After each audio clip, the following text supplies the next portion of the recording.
बिस्मिल्लाहिर्रहमानिर्रहीम, अस्सलाम वालेकुम, वेरी गुड मॉर्निंग। मैं हूं माया खान और मैं हूं शाहजेब अहमद और आप देख रहे हैं सुबह सवेरे पाकिस्तान की एक ताजा करारा एपिसोड। हमारे साथ बराह रास्त और बहुत सारी बातें। शाहजेब, आप एक्सपेक्ट कर रहे हो कि मैं कुछ और अब कहानी सुनाने वाली हूं? आप कहानी भी सुनाती हैं, बहुत अच्छी अच्छी बातें बताती हैं सुबह सुबह। हम चाहेंगे आज आप दिन का आगाज भी उसी अच्छी बात से करें। बहुत अच्छी बात, इशारा दे दिया मुझे और लोगों को भी कि दिन का आगाज कैसे होना चाहिए। अगर मैं शाह से बात करूं उन खवातीन की जो हमारे घर में हैं, हमारी वालदाएं हैं, हमारी भाभियां, हमारी बहनें, हमारी बेटियां, ये तमाम लोग जब प्रोग्राम जिंदगी का अपना आगाज कर रहे होते हैं, दिन का आगाज कर रहे होते हैं, तो होता है क्या, शौहर को नाश्ता दे दो, बच्चों को नाश्ता दे दो, भाइयों को नाश्ता दे दो, अब्बा को नाश्ता दे दो, घर में जितने भी लोग हैं उनको सबको नाश्ता दे दो। लेकिन अपनी बिल्कुल वैल्यू नहीं करती, अपना बिल्कुल ख्याल नहीं करती। You deserve a cup of hot T, यानी कि आप बिल्कुल डिजर्व करती हैं कि आपके हाथ में गर्मा गर्म करारा सा कप हो चाय का या कॉफी का। और आप सुबह सवेरे पाकिस्तान की एक एपिसोड देख रही हो, क्योंकि सारे दिन गुजरने के बाद अगर आपसे कोई बात करता है हालात के बारे में या सियासी माहौल के बारे में या कोई भी सोशल इकोनॉमी के बारे में, आपके पास कोई जवाब इसलिए नहीं होता बिकॉज आप सारा दिन लोगों की खिदमत में लगा देती हैं।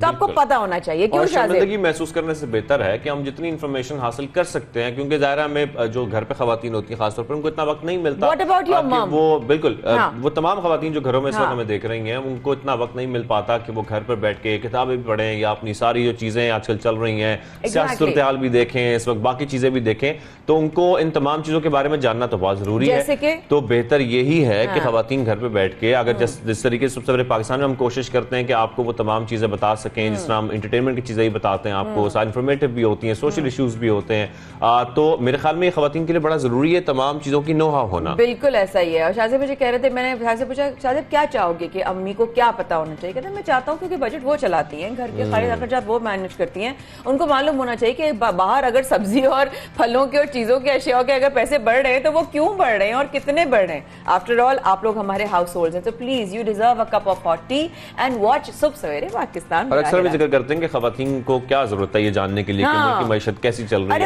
लेकिन इसकी बहुत जरूरत है, क्योंकि आपने जब घर का बजट बनाना है तो आपको इन तमाम चीजों के बारे में पता होना चाहिए कि मुल्क के हालात इस वक्त क्या चल रहे हैं, महंगाई कितनी बढ़ती जा रही है, और उस महंगाई के बढ़ने के साथ साथ आपको किस तरह उसके साथ जो है वो अपनी तमाम चीजें मैनेज करनी है। उसको मैनेज करने के लिए सब कुछ जानना बहुत जरूरी है। खैर, इससे हम प्रोग्राम का आगाज करेंगे और सिर्फ सेगमेंट्स हैं जिसमें बहुत सारी स्टोरीज हैं, लेकिन सबसे पहले हमें बात करनी है वजीर आजम पाकिस्तान इमरान खान। मैं कहती हूँ शाहजेब, अगर किसी कोई, मैंने आज तक इस तरह का चैलेंज ना देखा ना सुना, and I am proud of my prime minister. Honestly उन्होंने कहा कि वज़ीर आज़म इमरान खान ने कहा मोदी को बराह रास्त आइए आके जो है वो एक दूसरे के साथ मनाजरे पेश करते हैं। उन्होंने ये भी पेश करते हुए कहा कि भारत को समझना होगा कि नफरतें बढ़ाने से खून-अंरेज़ी जो है वो बढ़ती है। बिल्कुल। और साथ में रूसी टीवी को इंटरव्यू में उन्होंने मजीद ये भी कहा है कि ख्वाहिश है कि भारत लोगों को गुर्बत से निकालने के लिए काम करे और बाकी काम छोड़े, गुर्बत से निकालना बहुत जरूरी है। साथ में खित्ते में सबसे ज्यादा गुर्बत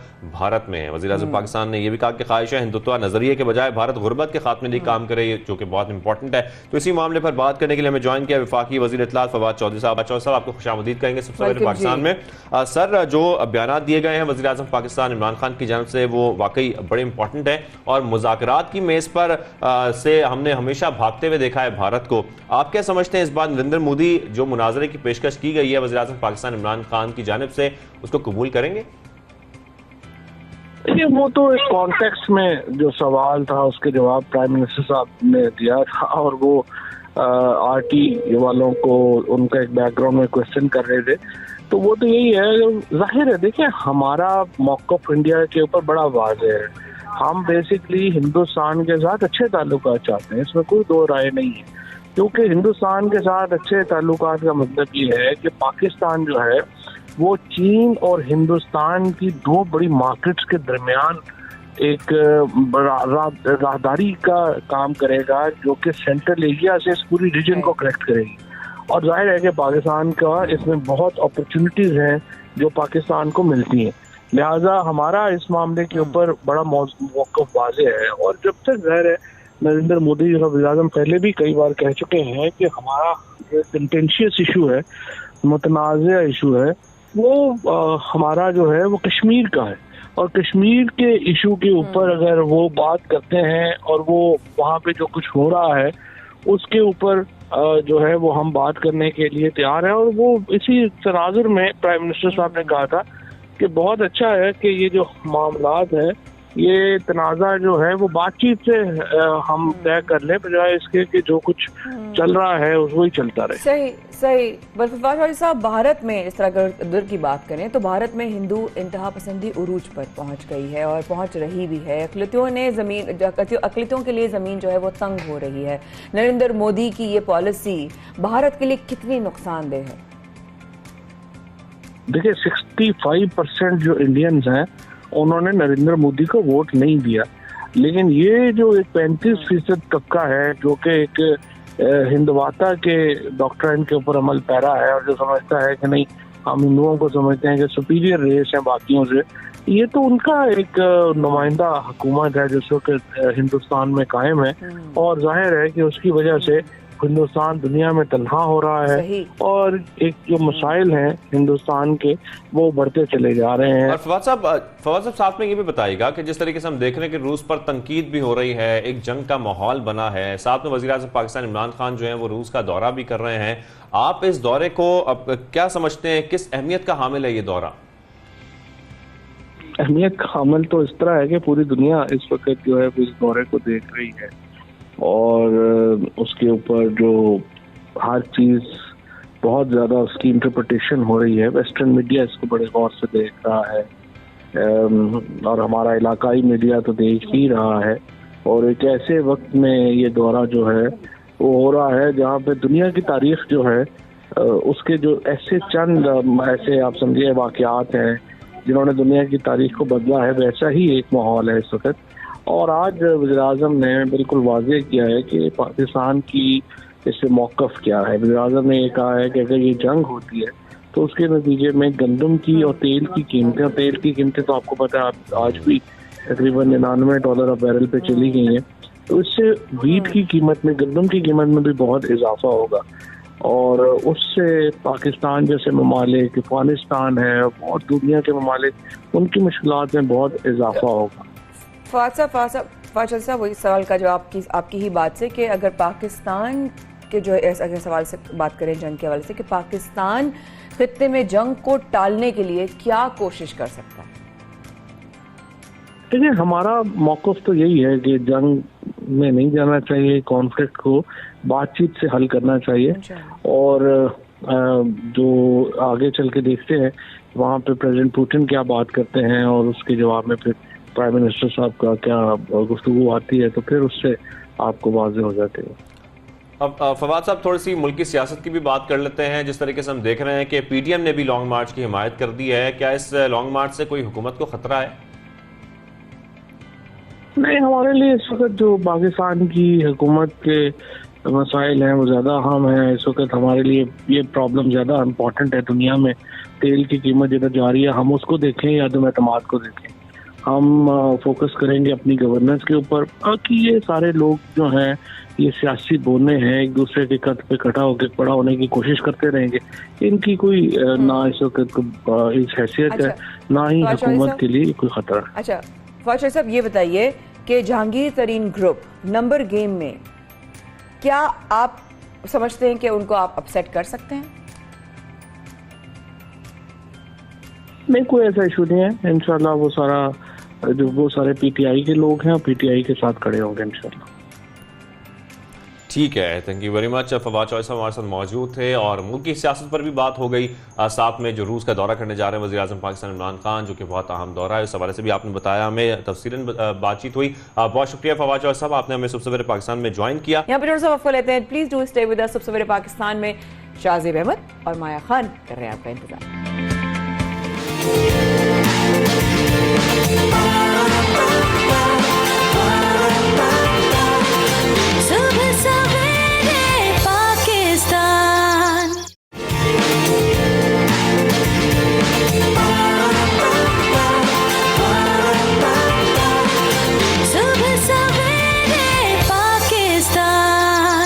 पाकिस्तान में एक बार फिर हमारे साथ आने का बेहद शुक्रिया।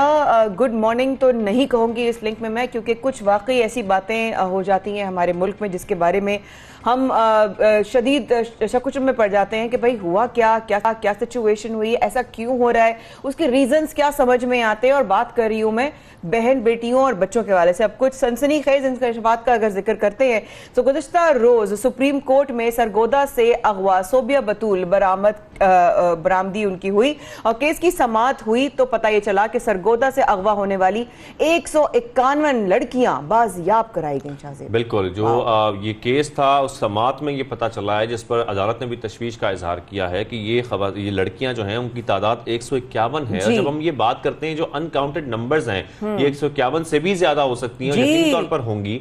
ये तो वो हैं जिनका पता लग सका है या जो इस वक्त डिस्क्लोज हो सकी है बात। लेकिन गुर्बत की वजह से कितने वालिदैन ऐसे हैं जो अपने बच्चों को, अपनी बच्चियों को बाकायदा तौर पर बेच देते हैं। और ये मैं इसलिए कह रहा हूं कि बहुत सारे ऐसे केसेस रिपोर्ट हुए हैं, ये आपकी तारीख में लिखे गए हैं, ऐसे केसेस मौजूद हैं जिनमें ये पता लग सका है कि लोग परेशान होते हैं, वालिदैन परेशान होते हैं गुर्बत की वजह से, महंगाई की वजह से और बहुत सारे मसाइल होते हैं जिसमें वो मजबूर होते हैं अपने बच्चों को ऐसे। बिल्कुल ऐसा ही है। और ये सिचुएशन जो शाहजेब हम आपसे शेयर कर रहे हैं किसी एक जगह, एक खत्ते, गांव, एक गली और मोहल्ले की नहीं है, पूरे पाकिस्तान में है। कि हम अक्सर औकात, क्या आप और मैं इस बात से इनकार करते हैं कि हमने अक्सर माँ बाप को जो है वो उठाए देखा कि मैं गुर्बत से परेशान हूं, मैं अपना बच्चा देने के लिए तैयार हूं। इस तरह से इतनी एक्सट्रीम पहुंचे कि फिर उन बच्चों का जो है वो बिक जाना, अल्लाह पाक माफ फरमाए, फिर उनका कहीं और उनको भेज देना, फिर उनके लिए क्या उनकी नसीब और उनकी क्या किस्मत उनको कहां लेके जाती है। हम इस बातों से आंखें जो है ना फेर नहीं सकते शाहजेब। और साथ में आपको ये बताएं कि सरगोदा के मुख्तलिफ इलाकों से अगवा की गई इन 151 लड़कियों और खवातीन को 1.5 बरस कबल लापता होने वाली 18 साल सोबिया बतूल की तलाश के दौरान छापों में बाजियाब कराया गया है। और जैसा कि ये बताया जा रहा है कि सरगोदा डिवीजन के मुख्तलिफ इलाकों से मुख्तलिफ इलाके इसमें शामिल हैं जहां से 151 लड़कियां बरामद हुई हैं। तो इस अहम मौजू पर, इन अहम इंकशाफात पर, सनसनीखेज इंकशाफात पर बात करना बहुत जरूरी है। लड़कियों का अगवा होना, बाजियाबी से मुतालिक सनसनीखेज इंकशाफात, और इस सब पर हमारे साथ आज बात करने के लिए मौजूद chairman Punjab women protection authority Kaneez Fatima चदर साहिबा। आपको खुशामदीद करते हैं कनीस फातिमा जी। सबसे पहले तो ये वाली बात कि अल्लाह का बहुत शुक्र है कि ये बच्चियां खैर आफिक साथ, जिनका कोई उम्मीद नहीं थी, मुझे नहीं पता, लेकिन मैं एक समझ सकती हूँ बीइंग अ वुमन कि हम किस अंधेरे में एक वो बच्चियां होंगी और किस तरह वो बाजियाब हुई। पहला सवाल आपसे, ये कितनी तशवीशनाक बात यह है कि एक शहर में इतनी लड़कियां अगवा होती हैं और फिर अदालती हुक्म पर बाजियाब कराया जाता है। बिस्मिल्लाहिर्रहमानिर्रहीम। थैंक यू वेरी मच 92 के आप हमेशा एक ऐसा टॉपिक रखते हैं जो हमारी सोसाइटी को सेंसिटाइज करने के लिए बहुत ज़रूरी है। अनफॉर्चुनेटली सरगोदा में ये जो वाक़या पेश आया, देखिए सरगोदा को बहुत बड़ा शहर नहीं है, लेकिन एक इस तरह से इतनी तादाद में बच्चियों का वहाँ पे होना, डेफिनेटली वहाँ पे वो कोई काम कर रही थी। और ये इदारे जो हैं वो फिर क्या कर रहे हैं कि उनकी, देखिए कोई भी काम जो गलत काम है वो किसी भी जो इदारे की पुष्ट बनाई के बगैर नहीं हो सकता। तो ये जो बच्चियां हैं ये डिफरेंट कॉज से, लाहौर से भी इस तरह पिछले दिनों बच्चियां कुछ बरामद हुई थी डीएचए से। ये है कि जॉब्स का झांसा दे के बच्चियों को गांव से लाया जाता है, फिर उनसे मुख्तलिफ किस्म के काम करवाए जाते हैं। और ये ना सिर्फ पूरे पंजाब में बल्कि पाकिस्तान में डिफरेंट जगहों पे ये काम हो रहा है। और इसको रोकने के लिए पुलिस डिपार्टमेंट जो है वो बहुत तेजी से इसमें काम भी कर रहा है, बाकी जो रेलेवेंट डिपार्टमेंट है वो भी इस पे काम कर रहे हैं। लेकिन ये है कि मैं थोड़ा सा यहाँ पे ये भी कहूँगी कि पेरेंट्स को ये बात बहुत ज़रूरी समझाना बहुत ज़रूरी है कि आपकी बच्चियाँ जो हैं वो आपकी बेटियाँ हैं, आपकी इज्जत हैं। उनको इस तरह किसी के रहमो करम पे भेज देना कि जॉब के लिए आप, तो वहाँ जाके वो कोई भी काम उनसे करवा सकता है। देखिए ये थोड़ा सा पेरेंट्स को इस चीज़ में सेंसिटाइज करना बहुत ज़रूरी है और पेरेंट्स को समझना बहुत ज़रूरी है। क्योंकि गाँव से जब एक बच्ची आती है उसका वो एक्सपोजर नहीं होता, उसको पता नहीं होता कि मैं कहाँ जा रही हूँ, किस काम के लिए जा रही हूँ। उसको जॉब का झांसा देके, कुछ बच्चियों को तो आगे डेफिनेटली आपने जो बात की बेच दिया जाता है, कुछ के साथ शादी के झांसे देके उनको, कुछ को जॉब के, इसमें डिफरेंट कॉजेज हैं। और जब डिग आउट किया जाता है तो जो केस जिस तरह से बताया जाता है अनफॉर्चुनेटली उस तरह से नहीं होता, उसमें डिफरेंट चीजें सामने आती हैं। तो ये एक तो डेफिनेटली मीडिया की बहुत बड़ी रिस्पॉन्सिबिलिटी यहाँ पे बनती है, और मीडिया अपनी रिस्पॉन्सिबिलिटी हमेशा निभाता भी है कि वो हाईलाइट करता है इन चीज़ों को। यहाँ पे पेरेंट्स को, हमारे जो सिविल सोसाइटी के लोग हैं उनको और हमारे इदारों को इससे सेंसिटाइज होने की बहुत ज़रूरत है कि अपने बच्चों को, खुदारा जो आपके बच्चे हैं उनको आपसे ज़्यादा उनकी हिफाजत कोई नहीं कर सकता, उन पे नजरसानी रखें। यहाँ पे ये भी है कि यूनिवर्सिटीज़ में, कॉलेजेस में भी बच्चियाँ जो हैं वो आ जाती हैं, जॉब के लिए आती हैं, पेरेंट्स उनके ऊपर इतना चेक एंड बैलेंस नहीं करते, आगे वो जॉब किस तरह की कर रही हैं वो देखिए, ये पेरेंट्स को देखना बहुत जरूरी है। बिल्कुल बिल्कुल, और पेरेंट्स को ये जानना बहुत जरूरी है, उनको सेंसिटाइज करना बहुत जरूरी है। फातिमा साहब, आपने ये बताएगा कि खासतौर पर इस पे जो पंजाब वुमेन प्रोटेक्शन अथॉरिटी है, ये क्या इकदाम उठा रही है इस चीज को कुछ कंट्रोल करने के लिए, कुछ बेहतर करने के लिए? देखिए, हमने एक अवेयरनेस कैंपेन लॉन्च की है जिसमें हम आईजी पंजाब, हमारा जो लॉ डिपार्टमेंट है, हमारा प्रोसिक्यूशन डिपार्टमेंट है और सोशल वेलफेयर डिपार्टमेंट है, हम different departments, women development department है, हम इनको मिला के हम एक डेमिया को मिला के हम एक मुहिम हमने चलाई हुई है जिसमें हम डिफरेंट जो हमारे मुआशरे के इस तरह के चीज़ें हैं उन पे हम बात करते हैं। उसमें हम पेरेंट्स को बहुत ज़्यादा सेंसिटाइज करते हैं। उसके बाद एक डेमिया की एक बहुत बड़ी रिस्पॉन्सिबिलिटी है कि वो देखें कि जो स्टूडेंट यूनिवर्सिटीज़ में उनके पास आए हुए हैं, मेल हैं, फीमेल हैं, वो किधर जाते हैं, उनके ऊपर चेक एंड बैलेंस रखना बहुत ज़रूरी है। दूसरा ये है कि जो हमारे इदारे हैं, अगर कोई इस तरह की चीज़ सामने आती है तो उन्हें फौरी हरकत में आना चाहिए, और इस तरह के जो कल्प्रेट हैं, जो इस तरह बच्चियों को एक्सप्लॉइट करते हैं, उनको अपने झांसे में फंसा के उनकी वीडियोस बना ली जाती हैं, और फिर ये कि वो फंस जाती हैं। और दूसरा ये कि ड्रग में बहुत ज्यादा बच्चों को इन्वॉल्व किया जा रहा है इस तरह के कामों में लाने के लिए, क्योंकि फिर वो इजी टारगेट हो जाते हैं। तो ये देखिए, ये हम सब की जब तक हम मिल के बैठ के इसके ऊपर कलेक्टिव एफर्ट नहीं करेंगे तो हम यूथ को, अपनी को इस तरह के जो कामों से वो नहीं बचा सकते। तो ये सारे इदारों को, और सबसे पहले कि रियासत की बहुत बड़ी जिम्मेदारी बनती है कि यहाँ पे वो काम करे। बीइंग अ चेयरपर्सन, मैं पूरे पंजाब में जहाँ जा रही हूँ, मैं यूनिवर्सिटीज़ में, कॉलेजेस में, स्कूल में, और मैं पेरेंट्स के साथ मीटिंग कर रही हूँ और मैं वीसीज के साथ मीटिंग कर रही हूँ, सिर्फ इसी वजह से कि हमारे जो बच्चे हैं उनको डिफरेंट ट्रैक से उनको ट्रैप कर लिया जाता है, और चूंकि वो छोटी उम्र की बच्चियां होती हैं, उनको फिर के उनको झांसों में फंसा के उनकी वीडियोस बना ली जाती है और फिर उनको ब्लैकमेल किया जाता है और फिर वो फंसती चली जाती हैं। उनको ब्लैकमेल किया जाता है, बिल्कुल सही कह रही हैं आप। उनको जॉब्स का झांसा दिया जाता है, उनको ख्वाब दिखाए जाते हैं, उनको बताया जाता है तुम इतनी जल्दी जो है इतने कम टाइम में इतने पैसे भी बना लोगी, घर वाले भी जाते हैं। आपने कहा, आपकी एक बात मुझे समझ में आ रही है, लेकिन क्या आप इस बात से डिसएग्री करेंगी? जो मेरे जहन में एक पॉइंट आ रहा है, प्लीज बताइएगा मुझे। वो ये कि आप कह रही हैं कि माँ बाप को भी हमें अवेयरनेस देने की जरूरत है, हमें एक अवेयरनेस प्रोग्राम करने की जरूरत है, लेकिन माँ बाप ये जानते बूझते, क्योंकि गुर्बत का इतना एक बड़ा चैलेंज है हम लोगों को कि वो देखते जानते बूझते भी कभी आंखें बंद कर लेते हैं। हाँ भाई, कुछ भी जाओ करो, पैसे लेकर आओ। क्या इस चीज से हम इनकार कर सकते हैं कि नहीं फातिमा जी? कैसा भी होता है क्या माँ बाप को ये अवेयरनेस देनी? देखिए, ये एक सोसाइटी, देखिए बहुत ज़रूरी है। देखिए, ये सोसाइटी का एक बड़ा डार्क पहलू है।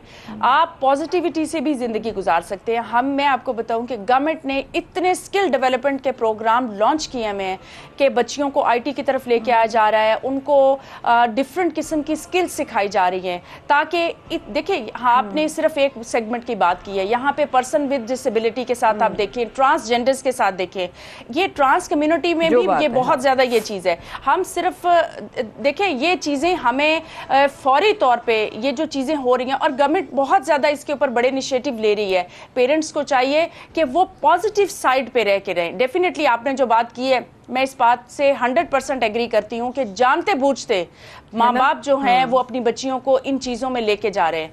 लेकिन ये कि देखें, फिर ये दीन से दूरी है, हमारा अपने रब पे तवक्कल खत्म हो गया है। देखिए, गुर्बत का ये हरगिज़ मतलब नहीं है कि आप गलत रास्ता इख्तियार करें।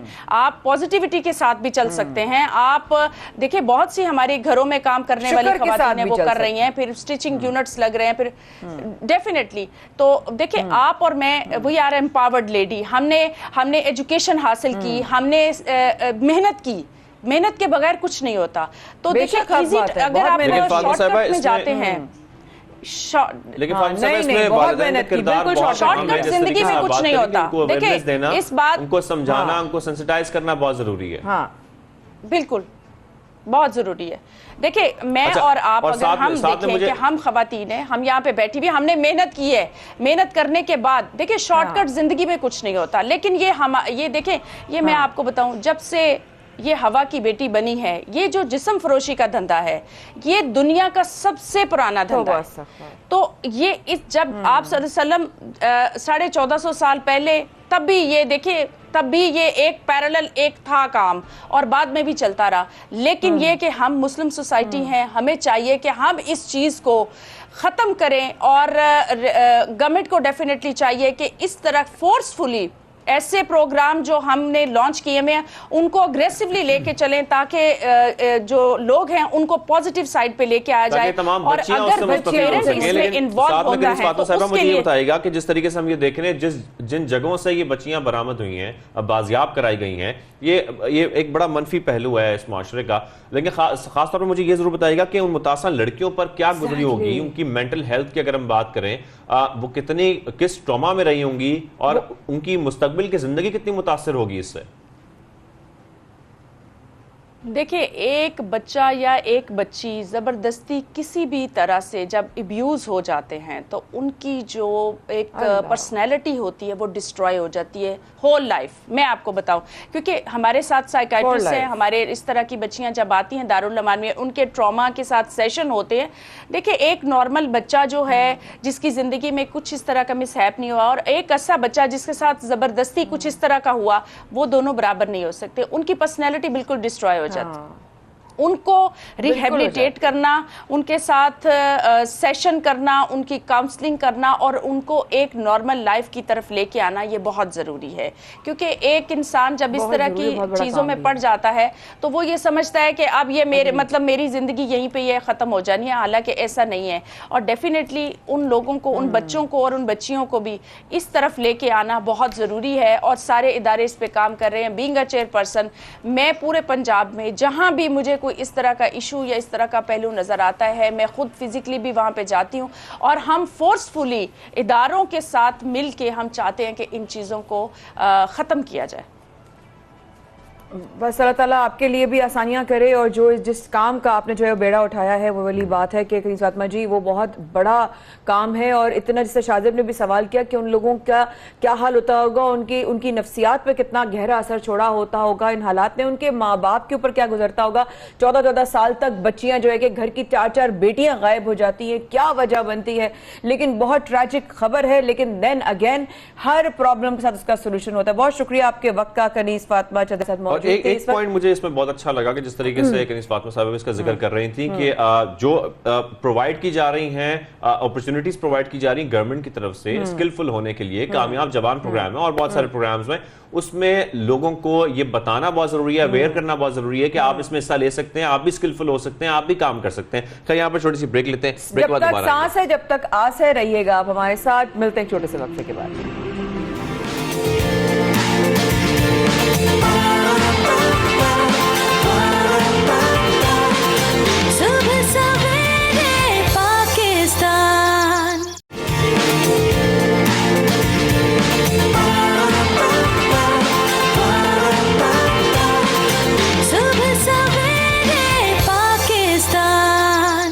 फिर हमारे साथ रहने का बेहद शुक्रिया। सुबह सवेरे पाकिस्तान में आप बराह रास्त शाहरुख अहमद और माया खान के साथ है, और मेरा मुंह ऐसा बना हुआ है ना जैसे शाहरुख अहमद माया खान, शाहजेब अहमद, शाहरुख अहमद के साथ बर्थडे, सो सॉरी। तो शाहजेब अहमद और माया खान आप लोगों के साथ है बराह रास्त मौजूद। अच्छा मेरे थैंक यू सो मच, आपने मुझे करेक्ट कर दिया। लेकिन क्या आप मुझे इस बात पे भी करेक्ट करेंगे कि मैं बहुत परेशान हूँ एक आम आदमी की तरह? बिल्कुल आप बहुत परेशान है, और आप क्यों परेशान है ये बता दें। ये मैं इसलिए परेशान हूँ कि हाय ये मसले, हाय ये परेशानियां, हाय बढ़ता हुआ हर दिन का जो है वो लम्हा, ऐसा लगता है कि बस मेरे लिए कोई ब्रेकिंग न्यूज लाएगा महंगाई की। और इसके बाद मतलब आप कहने का मकसद ये है कि आप किसी महंगाई में और बढ़ती हुई कीमतों का जिक्र कर रही हैं। मैं तो जिक्र नहीं कर रही, मैं जिक्र क्या करूंगी, मैं सिर्फ फिक्र कर सकती हूँ। जिक्र कर रही हैं आप, फिक्र कर रही हैं कि बहुत सारे लोग मुल्क में परेशान हैं महंगाई से, और महंगाई में खास तौर पर वो चीज जो हर चीज़ महंगी कर देती है वो है पेट्रोल, और पेट्रोल महंगा होता जा रहा है। और अब जिस तरीके से हम देख रहे हैं कीमतें बढ़ती जा रही हैं, 12 रुपए अभी रिसेंटली बढ़े हैं। तो इससे सिर्फ लोग परेशान नहीं है, शहरी परेशान नहीं है, अवाम परेशान नहीं है, जो हुकूमती नुमाइंदे हैं वो भी परेशान हैं, क्योंकि हमने देखा कि रुकने पंजाब असेंबली भी गाड़ी से टांगे पर आ गई हैं। और हुआ कुछ यूं है कि पेट्रोल की बढ़ती कीमतों के खिलाफ रुकने पंजाब असेंबली रुखसाना कौसर साहिबा जो हैं वो टांगे पर असेंबली पहुंची। और वो वाली बात है कि इसकी वजह क्या है, ये क्यों हुआ, ये जानने के लिए हमें दावत दी है रुखसाना कौसर साहिबा को। आपके वक्त का बहुत शुक्रिया, के वक्त का वेलकम टू द शो। और हमारे लाहौर स्टूडियोज तक कैसे पहुंची आप रुखसाना कौसर साहिबा, सबसे पहले तो ये बताएं। बिस्मिल्लाहिर्रहमानिर्रहीम। जैसे कि पेट्रोल की बढ़ती हुई कीमत से हर शहरी परेशान है, तो हम लोग भी परेशान हैं। तो इसलिए मैंने अब सोचा कि भाई पेट्रोल जो है इतना महंगा हो गया है तो तांगे की सवारी करनी चाहिए।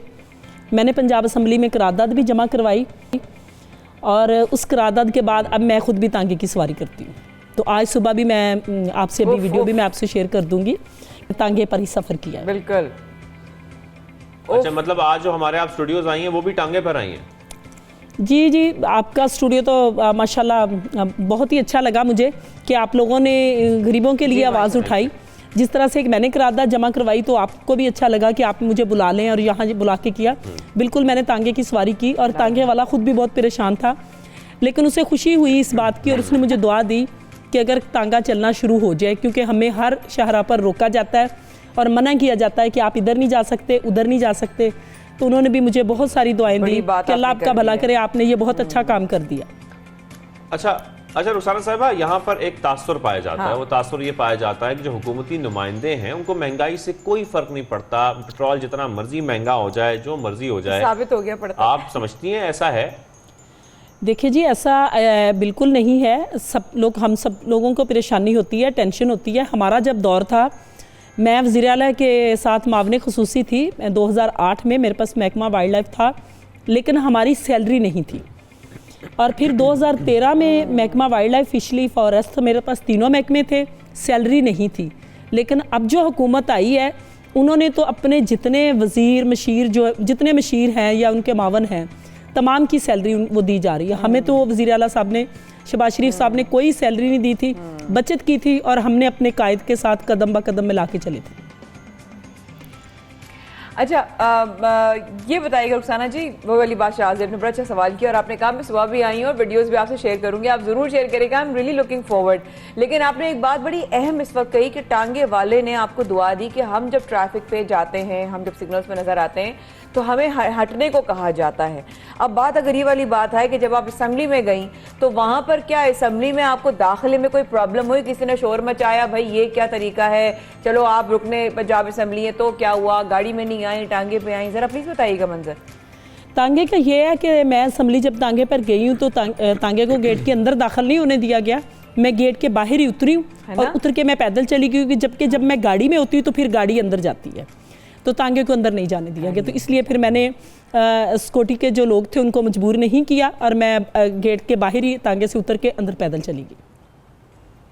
तो रुखसाना साहब, आप क्या समझती हैं कि जितने रुकने पंजाब असेंबली हैं, ख़ासतौर पर जो अपोजिशन में हैं, अब उनको ये कोशिश करनी चाहिए कि वो पेट्रोल भी बचाएं अपना, और अगर पेट्रोल महंगा हो रहा है तो वो टांगे का इस्तेमाल करें? जी बिल्कुल, अब तो हालात ही ऐसे हो गए हैं, महंगाई इस कदर हो गई, आपको पता है कि आए दिन महंगाई हो रही है, बिजली, गैस, पानी, हर चीज़ बिल जो है बढ़ते ही जा रहे हैं।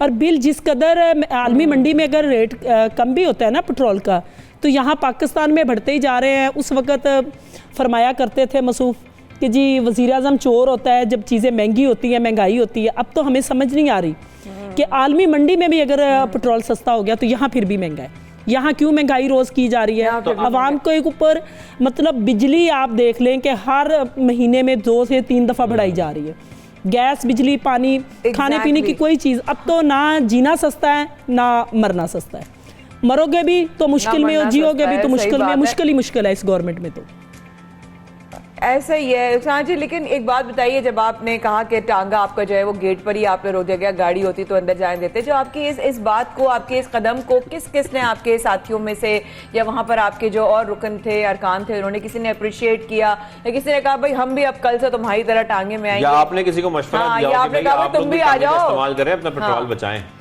देखिए जी, अभी तो अजलास नहीं है आजकल, आजकल जब जाना पड़ता है असम्बली तो कोई करारदाद जमा करवाने जाना पड़ता है या कोई हमें क्वेश्चन जमा करवाने हैं तो उसके लिए जाना पड़ता है, इजलास नहीं हो रहा है।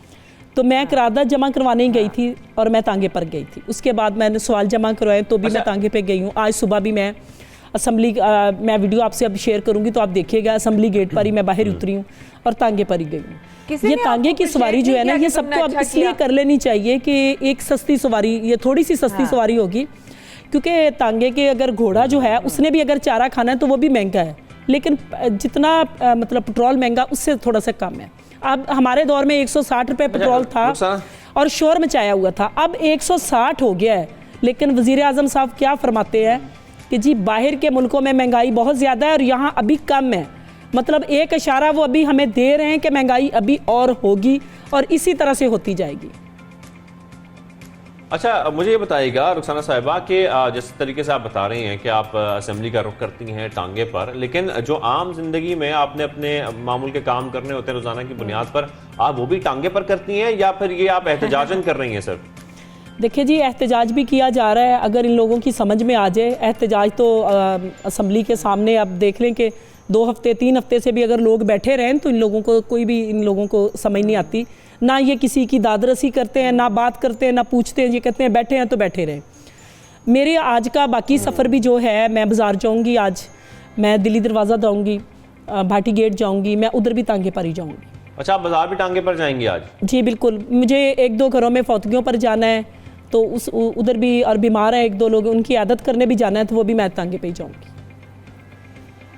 बड़ी बात है। यानी कि इन्होंने ये भी फैसला कर लिया है अपना रुखसाना साहिबा कि जब तक पेट्रोल सस्ता नहीं होगा आप टांगे पर सफर करती रहेंगी, या बस ये कुछ अरसे के लिए आप एहतजाज करेंगी, उसके बाद आप वापस अपनी गाड़ी का इस्तेमाल करेंगी? जी बिल्कुल जी, जिस दिन इजलास होगा मैं उस दिन भी तांगे पर ही आऊँगी। और इसके अलावा मैं कहना ये चाहूँगी कि इस पेट्रोल को सस्ता प्राइस कंट्रोल होने चाहिए। मुझे नहीं समझ आ रही कि जब हमारा दौर था मुस्लिम लीग नून का, उस वक़्त हालात ये थे कि हम सब वर्कर MNA MPS सब मैदान में थे, प्राइस कंट्रोल का कोई मतलब इनका सिलसिला नहीं है, कोई देखते नहीं है, कोई चेक इन बैलेंस नहीं है, जब जो जिसका दिल करता है वो कर रहे हैं, पूछने वाला कोई नहीं है, कोई पुरसाने हाल नहीं है, कोई मरता है तो मर जाए, इन लोगों को कोई परवाह नहीं।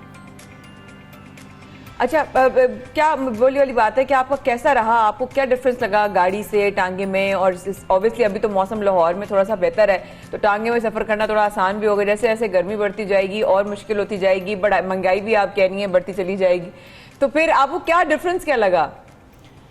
डिफरेंस क्या लगना है, आपको पता है कि दुखी लोग जो है ना, उनके जैसे कहते हैं ना, ज़ख्मों के मरहम रखने का एक तरीका है। मेरे साथ कुछ ख़वातीन भी, उन्होंने भी सफ़र किया मेरे साथ जो हल्के में हैं, क्योंकि जब मैं अफसोस करने के लिए कहीं जाती हूँ तो वो मेरे साथ ही होती हैं, मुस्लिम लीग नून की वर्कर हैं, टीम का हिस्सा हैं, सभी लोग दुखी हैं। अगर मतलब देखा जाए तो हर बंदे की आंख जो है ना अश्कबार है, हर बंदा बद्दुआ दे रहा है, अल्लाह ताला इस हुकूमत को हदायत दे और ये अवाम के लिए कुछ कर सके। अभी ये चाह रहे हैं, अभी हम ये सुना रहे हैं जी आने वाले 5 साल भी हमारे पास ही हैं। अगर इस तरह से है ना तो मुझे लगता है कि ये 22-23 करोड़ की जो आबादी है ना, ये फिर 1 करोड़ रह जाएगी, क्योंकि मरने के लिए फिर सब तैयार हो जाएं। महंगाई महंगाई महंगाई, इसके अलावा तो कुछ भी नहीं है। अभी मसूफ़ अरशाद फरमा रहे थे कि जी घबराना नहीं है। और भाई घबराना नहीं तो क्या करना है, आप कुछ करो तो सही, हमें फिर नज़र आए कि कुछ आप कर रहे हो।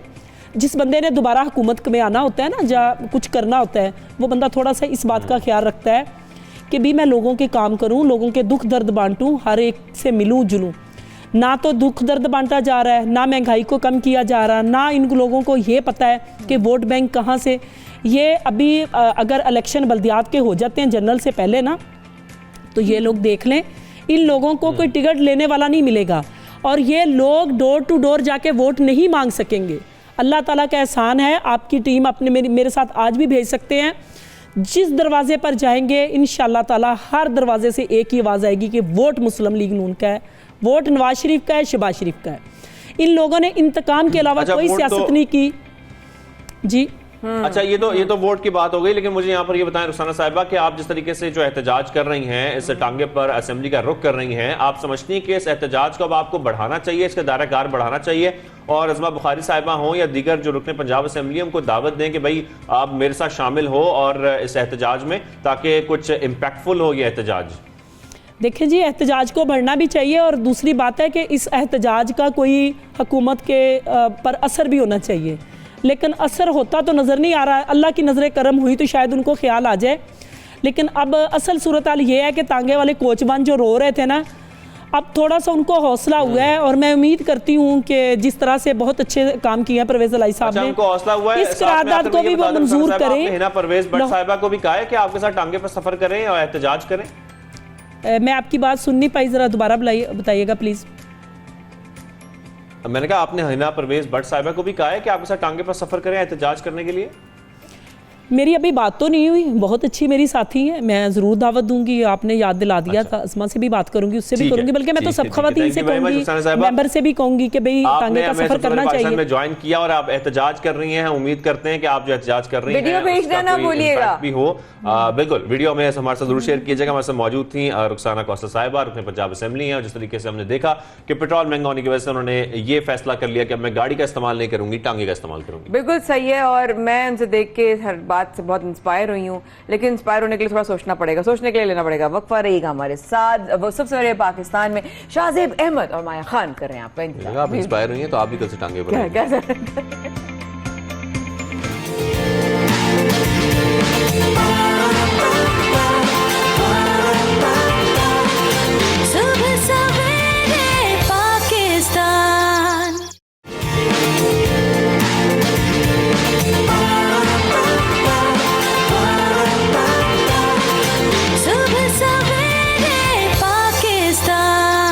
Welcome back. आप देख रहे हैं सुबह सवेरे पाकिस्तान, माया खान और शाहजेब अहमद के साथ। और अक्सर हम देखते हैं कि ब्रेक के बाद जब हम वापस आते हैं तो माया बिजी होती हैं अपनी चाय पीने में, तो इसलिए मैं आगाज़ करता हूं ब्रेक के बाद। और हम आपको ये बताते हैं कि हम आपकी मुलाकात कराने जा रहे हैं एक कैलीग्राफर से। वैसे तो आपने बहुत सारी कैलीग्राफर्स देखी होंगी और अक्सर हम देखते रहते हैं सोशल मीडिया पर, बहुत सारे कैलीग्राफर्स की हम काम शाम देख रहे होते हैं। लेकिन साथ में आपको ये बताएं कि पाकिस्तान की एक ऐसी वाहिद कैलीग्राफर जिनका अनोखा अंदाज है, वो अनोखा अंदाज ये है कि वो कैलीग्राफी जो करती हैं वो बर्तनों पर करती हैं और वो मुख्तलिफ शक्लें इख्तियार कर लेते हैं वो बर्तन। तो इसी पर बात करने के लिए हमें ज्वाइन किया है कैलीग्राफर समारा, जो कि जिंगा तहार से है, हमारी खास मेहमान है। आपको खुशामदीद कहेंगे। कैसी हैं आप, खैरियत सी हैं? सबसे पहले तो आपसे हम यही जानना चाहते हैं कि आमतौर पर जो हम कैलीग्राफी देखते हैं अरबी ज़बान में देखी जाती है या मुख्तलिफ इवन उर्दू में भी देखी जाती है, लेकिन बर्तनों पर कैलीग्राफी, ये आइडिया आपको कैसे आया, कैसे सोचा कि बर्तनों पर कैलीग्राफी करनी है आपने? जी अस्सलाम वालेकुम and thank you so much कि आपने मुझे इनवाइट किया। दूसरा एक कि ख्याल ऐसे आया कि चूँकि कैलीग्राफी हम सुनते हैं नाम, तो ये जहन में आता है कि अच्छा कुछ दीवारों पे हुआ होगा, कुछ कैनवस के ऊपर लिखा होगा या कोई अरबिक आयात या पर्शियन कुछ कैलीग्राफी होगी। तो वहीं से आइडिया आया था कि कैलीग्राफी को आम लोगों के लिए आम किया जाए थ्रू लोकल चीज़ें, और वो लोकल चीज़ें जो है वो बर्तन भी हो सकते हैं, वो रिक्शा, कोई ट्रक भी हो सकता है, और वो कोई और चीज़ भी हो सकती है। अच्छा समारा, यहाँ पर ये बताएगा कि बर्तनों पर कैलीग्राफी करना कितना मुश्किल है। आपको जैसे कि आप बता रही कि आइडिया, आपने ये एक आइडिया बनाया, एक नया काम शुरू किया, तो क्या मुश्किल है बर्तनों पर कैलीग्राफी करना?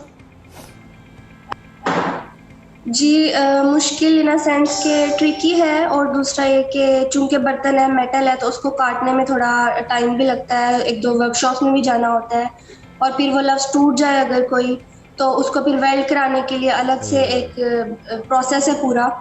तो लेकिन ये है कि लंबा प्रोसेस है, बहुत सारे लोग इन्वॉल्व हैं, बहुत सारी चीज़ें इन्वॉल्व हैं। पहले उसके ऊपर कैलीग्राफी करना है, पहले तो बर्तन खरीदना है सबसे पहले, फिर उसके ऊपर खताती करनी है, फिर पेस्टिंग करनी है, फिर उसकी कटिंग करनी है, फिर उसके बाद उसकी फिनिशिंग होगी, फिर उसकी अगर कुछ टूट गया, कुछ ख़राब हो गया तो उसकी वेल्डिंग होगी, और फिर उसकी पॉलिशिंग वगैरह होगी।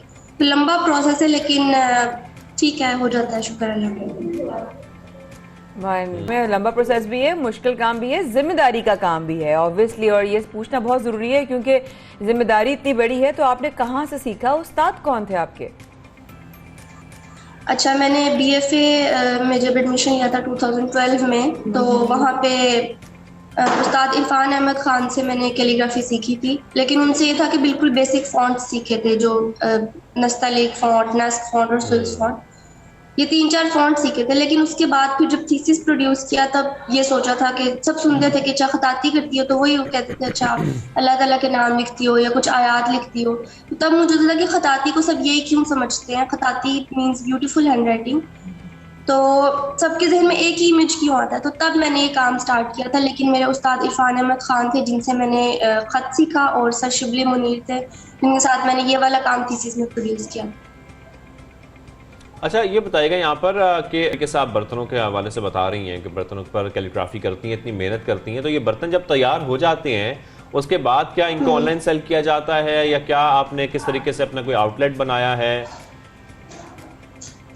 अच्छा, इसका ये है कि मेरी एग्जीबिशंस होती हैं, हमारे ग्रुप शोज हम उन्हें कह देते हैं या सोलो शो भी कह देते हैं, डिफरेंट गैलरीज में होती हैं। उसके अलावा ऑनलाइन ये कि मैं इंस्टाग्राम पेज पे मेरे वहाँ से भी मुझे क्लाइंट्स आ जाते हैं और गैलरीज के थ्रू भी आ जाते हैं। ठीक है। अच्छा सासा हमारे ये भी बताइएगा, ऑब्वियसली कि जिस तरह आप जब पहली दफ़ा आपने एक ऐसी कोई सबसे पहले क्या लिखा आपने? क्या अल्लाह का नाम लिखा था, नबी पाक सल्लल्लाहु अलैहि वसल्लम का नाम लिखा था, क्या लिखा था आपने जो कि आपको लगा नहीं मुझे ये अब करना चाहिए बाकायदा तौर पर? मेरे स्कूल में ना हैंडराइटिंग के ऊपर बड़ी तवज्जो दी जाती थी, मतलब 10th क्लास तक, मैट्रिक तक ना हम पेंसिल से लिखते थे, तो उनको ये था कि सीधी सीधी लिखाई लिखनी है और बड़ा फोकस किया जाता था। तो तब कभी नहीं सोचा था उस वक्त के आगे जाके calligraphy as a major opt करूंगी। लेकिन फिर फाइन आर्ट्स रखा इंटरमीडिएट में, उसके बाद फाइन आर्ट्स में मार्क्स बड़े अच्छे आ गए और फिर उसके बाद BFA स्टार्ट किया, बैचलर्स ऑफ फाइन आर्ट्स को एज अ मेजर आगे लेकर गई। तो पहले मैंने जो लिखा था ना वो मैंने अलिफ बे ही से लिखना शुरू किया था जब सर ने मुझे खताती सिखाई थी। वो एक ट्रेडिशनल कलम के साथ और एक कॉपी के ऊपर और नुक्ते और कट लगा के एंगल्स के साथ बिल्कुल कलम से लिखना शुरू किया था।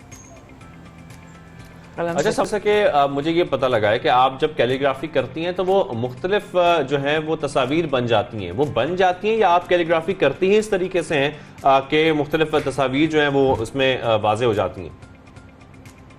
नहीं, वो कैलीग्राफी ही इस तरह से की जाती है कि वो एक इमेजरी बनती जाए। लेट्स सपोज एक लैंडस्केप है या कोई दरख्तों की इमेजरी अगर है तो वो ऐसे नहीं होगा कि कैनवस लिया और शुरू हो गए, उसके बड़ा एक लंबा प्रोसेस होगा वो भी, कि सबसे पहले कुछ फोटोग्राफ्स लूंगी, कुछ इंटरनेट से रिसर्च करूंगी, फिर 8-10 तस्वीरें सामने आ जाएंगी तो फिर उसकी एक अपनी कॉम्पोजिशन बना लूंगी, फिर कैनवस के ऊपर हल्की सी ड्राइंग कर लूंगी, बिल्कुल लाइट सी ना, कि इस तरफ मुझे अल्फाज को लेकर जाना है। फिर उसके बाद उसमें खताती होगी और वो लाइट एंड डार्क के थ्रू। जबरदस्त, आपसे मिलकर बहुत अच्छा लगा और आपके लिए बहुत सारी दुआएं, और आप जैसे और कैलीग्राफी आर्टिस्ट जो हैं वो आगे बढ़ें और पाकिस्तान का और अपने घर वालों का नाम रोशन करें। थैंक यू सो मच, आपने टाइम निकाला, आप सब सवेरे पाकिस्तान का हिस्सा बनी। और ऐसे ही हिम्मत वाली और भी बहुत सारी हमारी बहन बेटियां हैं जिन्होंने पहली दफा एक रेस में, और रेस ऐसी भी नहीं जिसका जिक्र पूरे पाकिस्तान में झूम मचा रहा है, और उन्होंने पहली दफा हिस्सा लिया और वो फातेह हो गई। पहली दफा में ही कामयाबी समेट ली। और हम जिक्र करते हैं मुख्तलिफ प्रोग्राम्स में, क्योंकि हमने गुज़िश्ता हफ्ते देखा था कि चोलिस्तान जीप रैली चल रही थी, और हमने आपको ये भी बताया कि उसमें खवातीन रेसर्स भी जो है वो हिस्सा ले रही हैं। तो अगर हम आपको ये बताएंगे, जब दुश्वार गुजार रास्ते हों, कठिन रास्ते हों और उस पर जीप दौड़ानी हो, ये जो महारत है ना, ये महारत किसी किसी के पास ही होती है। तो हमने जब देखा कि जब खवातीन ने भी हिस्सा लिया तो हम ये सोच रहे थे कि इस रेस में कौन जीता, खवातीन की रेस में, और ऐसा नाम सामने आया जो हमने पिछले दिनों में कभी सुना नहीं था। और एक्चुअली हम दोनों बड़े सैड थे कि हम जा नहीं सके इस रेस में, लेकिन ये रेस का जो विनर था वो हमारे तक पहुंच गया। ये अल्लाह की शान है, जुलेखा नियाजी। बिल्कुल, और इनके बारे में हम ये बता देंगे, चोलिस्तान जीप रैली की ये फातेह हैं, पंजाब की पहली खातून रेसर हैं जुलेखा नियाजी, जो आज हमें ज्वाइन कर चुकी है। बिल्कुल ऐसा ही है, उन्होंने पहली बार चोलिस्तान जीप रैली में, जैसे कि हमने आपको बताया, शिरकत की, और वो इस दफा आप जो है वो उन्होंने जीत भी समेट ली। हमारे साथ मौजूद हैं इस वक्त बराह रास्त। थैंक यू सो मच हमें ज्वाइन करने के लिए। और जुलेखा, आपको सबसे पहले हम दोनों की तरफ से, हमारी पूरी टीम की तरफ से मुबारकबाद जीते पर। पहली बार रेस में आपने हिस्सा लिया और आपने कामयाबी समेट ली। भाई ये कितनी बड़ी जो है वो अचीवमेंट है, हमें जरा बताएं तो सही। अस्सलाम वालेकुम जी। मेरे लिए ये जो रेस थी, पहले भी रेसें करते रहते हैं हम, लेकिन रेस स्टार्ट कैसे हुई मेरी लाइफ में, हम एक ग्रुप है मीन मशीन का, ऑफ रोडर्स हैं, लाहौर के हैं। मेरा उनके साथ काफ़ी क्लोज रिलेशन था, उनके साथ ऑफ रोडिंग भी करते थे और सारा कुछ करते थे।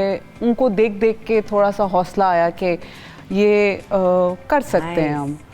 तो उसमें फिर आहिस्ता आहिस्ता जो मेरे हस्बैंड थे डॉक्टर ताहिर, उन्होंने मुझे फर्स्ट टाइम कहा कि तुम रेस करो। मैंने कहा रेस मैंने कभी की नहीं, हाँ लेकिन हम नॉर्दर्न एरियाज़ में ऑफ रोडिंग करते थे, स्नो पे भी चलाते थे, सारा कुछ करते थे। तो उन्होंने कहा कोई बात नहीं, तुम ट्राई करो। मैंने की तो मैंने रेस जीत ली एक। फिर दूसरी रेस पे जी झलमक्सी मेरी थी, उस पर उन्होंने कहा कि चलो तुम फिर से ट्राई करते हैं। फिर किया तो फिर अल्हम्दुलिल्लाह पोजीशन आ गई। फिर इस दफ़ा ये हुआ कि उम्मीद नहीं थी मुझे सिर्फ जो मेरे साथ मेरी टीम थी, उसमें मेरे हस्बैंड थे, मेरा नेवी था, मेरा मैकेनिक टीम का बंदा था। एज सच ड्राइविंग में जो होता है, जब आप रेस के लिए जाते हैं तो ख़वातीन को टेक्निकली और वैसे कुछ नहीं करना पड़ता, बस एक रेस खेलनी होती है। तो जब मैंने उनका स्ट्रेस देखा और जितना काम उन्होंने किया और जितनी दिल से और मेहनत उन्होंने की, मेरे ख्याल से कोई भी मेरे जैसा अगर कोई होगा तो मुझे ये था कि मैंने बस उनके लिए करना है। मेरे दिमाग में बिल्कुल भी ये नहीं था कि मैंने पोडियम लेना है। लेकिन यहाँ पर ज़ुलेखा ये जरूर है कि ये टीम वर्क है, जैसे कि आप भी जिक्र कर रही हैं, और टीम वर्क का ये नतीजा है कि आपने कामयाबी समेटी है। लेकिन मैं ये जानना चाहता हूँ, जैसे हम नॉर्दर्न एरियाज जाती रहती हैं, ऑफ रोडिंग करती रहती हैं, ऑफ रोड जो क्लब है उनका उसका भी हिस्सा रही हैं, लेकिन साथ में वैसे ड्राइविंग कब से कर रही हैं? और क्योंकि इस जीप रैली में जो ड्राइविंग है बड़ी मुख्तलिफ किस्म की होती है, रेसिंग बड़ी मुख्तलिफ होती है, बड़ी रैश होती है, बड़ी रफ, ये क्योंकि ज़्यादा ट्रैक जिस किस्म का होता है, ट्रैक तो होता ही नहीं, बस आपने रेत में दौड़ानी है। तो आपको क्या कुछ चैलेंज था, कोई मुख्तलिफ लगी ये रेसिंग करना? रेसिंग जी ऑब्वियसली बहुत मुख्तलिफ है। एक सीधी रोड पे गाड़ी चलाना और एक रेगिस्तान में ट्रैक पे आपको जब दौड़ानी पड़ती है एज अ फुल स्पीड, तो बहुत ज़्यादा डिफ़िकल्ट तो है। लेकिन आपका वही है कि आपकी सराउंडिंग इतनी वो हो कि जिससे आपको थोड़ा सा मोटिवेशन रहे, तो फिर वो भी आप कर जाते हैं। सही बात है। और जब मैंने पहली रेस की तो मेरे जो नेवी थे वो मेरे हस्बैंड थे, वो स्लो ऑफ रोडर हैं, वो स्पीड वाले ऑफ रोडर नहीं हैं, तो वो थोड़े से घबराते थे। तो अब इस चोलिस्तान में मेरे नेवी मेरे भाई थे फजल मिर्ज़ा, उन्होंने मेरी बहुत, उनकी वजह से मैं कहूँगी, क्योंकि एज अ ड्राइवर खुद अकेला नहीं रेस कर सकता। हम हमेशा कोई भी रेस, अगर कोई भी रेस कहीं पे भी होती है और उसको कहते हैं कि जी ये ड्राइवर जीत गया, मैं आज यहाँ पे कहूँगी कि ड्राइवर खुद से नहीं जीत सकता जब तक उसका नेवी, उसकी टीम उसके साथ नहीं है। क्योंकि 50% नेवी का जी बहुत 50 क्या 70% मैं कहती हूँ नेवी का काम है। वो आपको ट्रैक के बारे में बिल्कुल सही कह रही, सारी इंफॉर्मेशन देता रहता है। बिल्कुल सही कह रही, बिल्कुल सही कह रही हैं। आपसे मिलकर बहुत ही हमें एक एनर्जी, हालांकि आप लाहौर स्टूडियोज में और हम कराची में हैं, लेकिन आपसे मिलकर एक एनर्जी वाइब्स जो हमें हम तक पहुंच रही हैं, हम बड़े एक्साइटेड हो रहे हैं कि यार हम भी कभी ऐसा हो कि हम रेस में ले। लेकिन एक बात जरा साथ पूछना चाहती हूँ, आपने जहाँ रेसिंग की बात की, आपने बताया कितने अरसे आपने शुरू किया और आपने कहा कि आपके सबसे पहले हस्बैंड ने आपको सपोर्ट किया, फिर ऑब्वियसली पूरी टीम आपके साथ हो गई। लेकिन रेस अपने आप में, बिकॉज आप एक विनर हैं, मैं चाहती हूँ कि आप भी इस पर भी रोशनी डालें। रेसिंग करना क्या एक आम रोड पर इम्पल्सिव ड्राइविंग का नाम है या एक कैलकुलेशन के साथ गाड़ी को टेक्निकली हैंडल करने का नाम? जी बिल्कुल ऐसा ही है। आम रोड पे चलाना और एज अ रेस में गाड़ी चलाना बहुत डिफरेंट है जी। मैं खुद कहूँगी कि मैं अभी कुछ मुझे समझ नहीं है, मैंने बहुत सीखना है, हम सब ने बहुत सीखना है। हम जो टेक्निकली और वैसे भी स्किल्स बहुत काउंट करते हैं इसमें, और वो स्किल्स तब आते हैं आप में जब आप ज़्यादा से ज़्यादा उस चीज़ में जाते हैं। वरना आप बैठे बिठाए आप घर में बैठ के मूवी वीडियोस देखेंगे या कुछ ऐसा होगा, ऐसा नहीं है। आपको प्रॉपर स्टडी करना है इसको।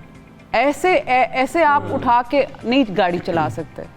लेकिन एज अ न्यू कमर्स को मैं ये कहूँगी कि ट्राई ज़रूर करना चाहिए। इतना मुश्किल नहीं है, थोड़ा सा हौसला हो और ड्राइविंग आती हो तो वो कर सकते हैं गाइडेंस के साथ। आ सकती, बिल्कुल आ सकती, बिल्कुल आ सकती है, बिल्कुल। चलिए हम अगली दफा आपको भी देखेंगे चोलिस्तान जीप रैली में। आप आए, आप हमारे साथ चलें। डन हो गया, मैंने आना आप अगर कहेंगे तो हम आपको वहाँ से ले लेंगे। ये भी हम जरूर देखेंगे। मैं तो कहूँगी जितने ज्यादा से ज्यादा मैं आपके साथ हूँ। बस डन हो गया। हम पीछे पीछे नहीं, हम साथ साथ चलेंगे। अच्छा डन डन। जुलेखा साहब यहाँ पर मुझे ये भी बताएगा, क्योंकि हम रेस की बात कर रहे हैं चोलिस्तान जीप रैली में खास तौर पर, कितनी इसमें खवातीन शामिल थी, कितना टफ कंपटीशन था जो दीगर खवातीन थी उनके साथ जब आपने रेस किया, तो आपका एक्सपीरियंस कैसा रहा चोलिस्तान जीप रैली का? जी, पहली बात कि रेस में 2 कैटेगरीज होती हैं, एक प्रेप और एक स्टॉक। ठीक है, प्रेप जो होता है मॉडिफाई सारी गाड़ियाँ होती हैं, और स्टॉक जो एज अ ओरिजिनल आपका गाड़ी होती है वो वैसे ही भागती है। मैंने जी हमेशा प्रेप नहीं खेली थी, मैंने स्टॉक ही खेली थी, लेकिन मेरी गाड़ी में थोड़ा सा इशू लास्ट रेस में आया था कि मेरा व्हील जो रिम था वो क्रैक हो गया था, तो मैंने स्पेसेस लगाए थे जिसकी वजह से मॉडिफाई, मुझे नहीं इल्म था कि मेरी गाड़ी मॉडिफाई हो चुकी हुई है, एक खाली स्पेसर मेरे व्हील कप में था, उसकी वजह से मैं मॉडिफाई हो गई। और जब टेक हुई तो उन्होंने कहा जी आप प्रेप में जाएं या फिर आप वापस जाएं, ये अलाउ नहीं करेंगे हम। मेरी जो सारी वर्किंग थी वो एज अ स्टॉक कार थी, तो उस दिन 6 पार्टिसिपेंट्स थे उसमें टोटल, प्रेप में भी और स्टॉक में भी। उन्होंने मुझे कहा कि आप प्रेप में चले जाएं, मैंने कहा जी ठीक है, लेकिन आप ये देखें कि प्रेप की जो ट्रैक है वो बहुत डिफ़िकल्ट होता है, बहुत डिफ़िकल्ट होता है। आप नॉर्मल स्टॉक कार्स नहीं जा सकती जिनके सस्पेंशन नॉर्मल हैं और जिनके इंजन, मेरी 25 सीसी है जी गाड़ी, और वहाँ पे जो सीसी चलती है वो 4000 से स्टार्ट होती है। 4000 जी, 4000 सीसी से कार स्टार्ट होती है उस ट्रैक के लिए। तो मेरे लिए ये बहुत बड़ा और बहुत मतलब लाइफ में फर्स्ट टाइम एक स्टॉक कार प्रेप में गई, तो वो था कि मैंने बस ये और तब भी आपने कामयाबी समेट ली। जी, इन अल्लाह का करम है कि वही मैं कहती हूँ कि मुझे बस ये था कि मैंने अपनी गाड़ी बचानी है, वहां तो पहुंच गई। अब एक रेसर अगर 10 दिन पहले वहां पे गया है और आखिरी 2 दिन पहले उसको ये पता चलता है कि या तो आप प्रेप में जाएं या आप घर जाएं, तो वो कोशिश करेगा नहीं यार मैंने खेलनी तो है, खेलनी तो है। तो उसकी वजह से जब हम We have yet to learn a lot from you and definitely मैं आपसे ज़रूर राब्ते में आऊँगी पर्सनल बेसिस पे, लेकिन मैं चाहती हूँ being a woman I need to ask you a question here। और वो सवाल ये है जुलेखा जी कि जब बच्चियाँ जो हैं, बहन बेटियाँ माएँ हमारी बड़े बड़े चीज़ों में अब आने की कोशिश कर रही हैं, कदम बढ़ा रही हैं, तनकीद का सामना अभी भी है, कठिनाई अभी भी है, लेकिन क्रिकेट में आ रही हैं और दीगर और स्पोर्ट्स में आ रही हैं और फील्ड्स में आ रही हैं, AI में आ रही हैं, लेकिन अभी भी उनको बाइक चलाने पर लोगों का सामना करना पड़ता है, गाड़ी चलाने पर लोग, मैं I myself have been driving since the age of 13, तो वो वाली चीज कि अभी भी कोई अगर ड्राइविंग हम कर रहे होते तो वो एक डर होता है, एक खौफ होता है कि लोग देखेंगे, सड़कों पे बातें होती हैं। तो हाउ डू यू डील, या आप क्या समझती हैं और औरतों को आप क्या कहेंगी, किस तरह डील करना चाहिए? देखिए, मैं भी जब 14 साल की थी उस वक्त से गाड़ी चला रही हूँ, उस जमाने में इतना आम नहीं था। मैं अपने क्लब के साथ एक पहली और एक ही औरत है जो अपने पूरे आदमियों के ग्रुप में एक औरत है, ठीक है। ये आपका इनर है, आपका इनर में अगर डर नहीं है तो आप कुछ भी कर सकते हैं, आपको किसी की परवाह नहीं होती, अनलेस कि आप सीधे ट्रैक पे हैं। बस अगर आप सीधे ट्रैक पे हैं, अगर आपको एक दफ़ा कोई देखेगा, 2 दफ़ा देखेगा, तीसरी दफ़ा नहीं देखेगा। जब आप में कोई मसला नहीं है, आपका विजन सीधा है, तो मेरा नहीं ख्याल कि आपको परेशान होना चाहिए कि कोई आपको देख रहा है।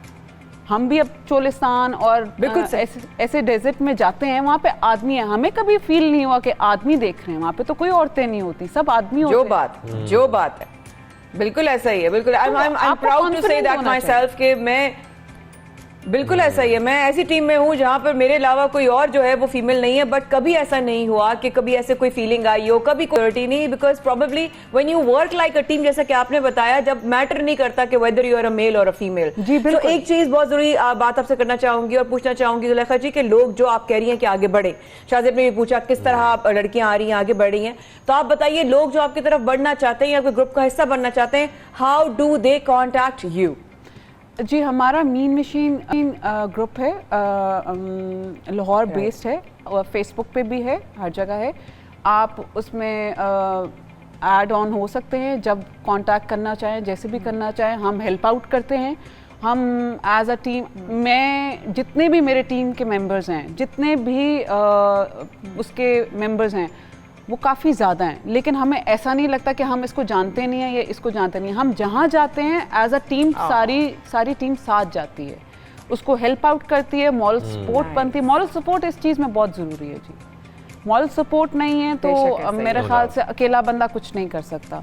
मैं शायद इसलिए लकी थी प्लेजेंट पर्सनालिटी मेरे लिए। बस आखिर में हम आपसे ये जानना चाहते हैं कि आपके लिए आपका आगे का मिशन क्या है?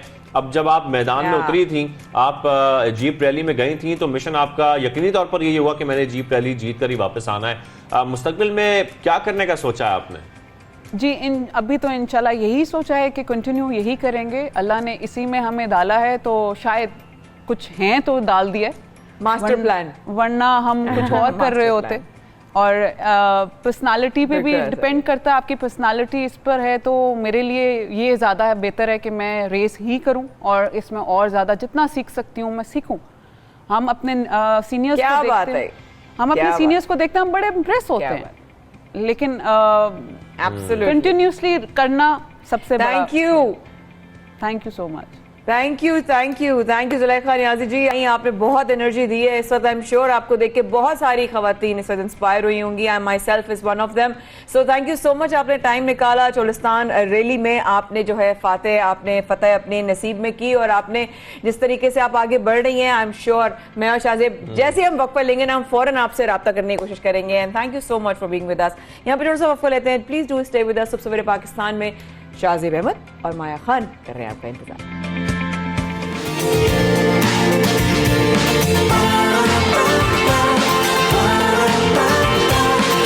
सुबह सवेरे पाकिस्तान।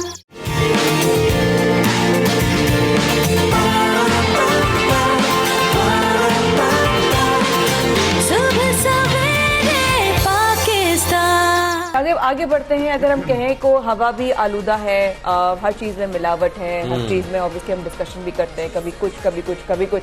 लेकिन अगर हम पानी की बात करें तो वही वाली बात है कि पानी भी अगर किसी जगह का आपको पता चले कि वो बिल्कुल इंसानी जान के लिए महफूज बिल्कुल, जब हम कराची का जिक्र करते हैं या इंसानी जान जैसे कि माया जिक्र कर रही है, वो तो महफूज नहीं है और बहुत सारे केसेस भी सामने आते हैं। लेकिन इसके साथ साथ हम ये देख रहे हैं कि यहाँ का जो पानी है वो भी बहुत गैर महफूज है, और जैसा कि ये कहा जा रहा है कि शहर को साफ पानी तक मैसर नहीं है। वजारत साइंस एंड टेक्नोलॉजी ने गुज़श्ता हफ्ते एक तहरीरी जवाब सेनेट में जमा कराया है, और इस जवाब में ये बताया गया है कि कराची के पानी के 93% नमूने गैर महफूज हैं। 93%, 93% है। मुल्क भर के 29 शहरों से पीने के पानी के नमूने लिए गए थे जनाब, जिनमें सबसे ज्यादा पाकिस्तान से सबसे बड़ा शहर कराची के पानी को गैर महफूज करार दे दिया। देखिए इसकी वजूहात क्या है, ये जानने के लिए हमने रब्ता किया है माहिर माहौलियात डॉक्टर वकार अहमद साहब से। डॉक्टर आमदीद करेंगे सबसे पहले पाकिस्तान में। डॉक्टर साहब, क्या वजूहात हैं? हम देख रहे हैं कि कराची का जो पानी है हर गुजरते दिन के साथ वो आलूदा तरीन होता जा रहा है। 93% कहा जा रहा है कि जो नमूने हैं वो इसके गैर महफूज हैं। क्या वजूहात समझते हैं आप? देखिए, किसी भी मुल्क की तरक्की में ये सबसे अहम चीज़ ये कि वहाँ के लोगों को साफ पानी जो है वो पीने का मिले, मैसर आए, और ये बुनियादी इंसानी हुकूक जो है उसमें शामिल है। यानी जो इन्वायरमेंटल राइट्स होते हैं ना, वो ह्यूमन राइट्स भी हैं बेसिकली, कि हर शहरी का ये हक है कि उसको जो है वो पीने का साफ पानी मिले, साफ आबो हवा में वो सांस ले, और एक हेल्दी माहौल उसको जो है वो मिले जो जिसमें उसकी सेहत महफूज हो। लेकिन अनफॉर्चुनेटली आप देखिए कि हमारे यहाँ कराची शहर जो है वो इतनी बड़ी आबादी है, जो एक्चुअल जो आबादी है 3-3.5 करोड़ की आबादी है, और हमारे यहाँ जो है वो जो शहरियों को जो है वो पीने का साफ पानी जो है वो मैसर नहीं है, और कि पानी की वैसे ही कमी है, और जो पानी आता है वो भी एग्जैक्टली पानी की वैसे ही कमी है।